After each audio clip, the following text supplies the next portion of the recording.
Ese mwongeye kwirirwa nk'ibisanzwe nyine tubagezaho ibibanza byiza cyane, ibibanza, amazu, ukeneye inzu ihendutse, ukeneye ikibanza cya makeya ndetse ukaba wabasha kwita wubaka inzu yawe. Hano mbazaniye ikibanza, ni Kamugenzi. Urabona ko ni ahantu heza cyane. Hano Kamugenzi ni muri uvuye i Mayange ku murenge, utega akagare ka 500 ubundi cyangwa 400, bite ni 400 500 rwose.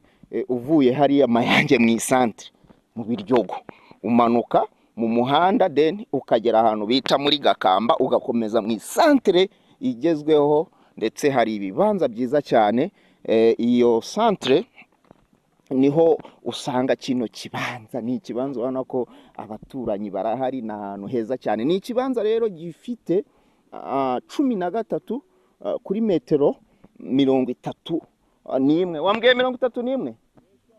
35. Yes, ni ikibanza. Urumva ko ni ikibanza cyiza cyane. Ni ukuva kuri uyu muyenzi mureba ukagenda neza ugafata kuri uriya muyenzi wundi wa kabiri hariya. Kibanza ubuso ni metero kare metero 13 kuri 35.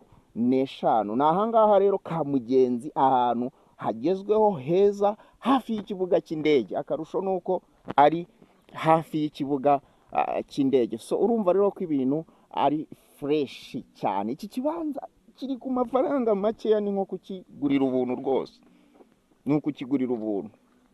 So iki kibanza rero ni ikibanza udakwiriye gucikwa, kuri miliyoni 3 zonyine. Miliyoni 3 zonyine, hazamo akantu ka nta negociable, ni 3, ubundi muhita mukora mitasiyo. Of course ni Bokarifu bagezaho ibibanza n'amazu mu buryo ibintu bigenda neza cyane. Ni ukwitugura ukishyura, ubundi mukahita mukora mitasiyo. Reka rero tubonane ubutaha, ubundi mbagezeho n'ibindi bintu bigiye bitandukanye. Genda mbagezaho ibibanza, amazu.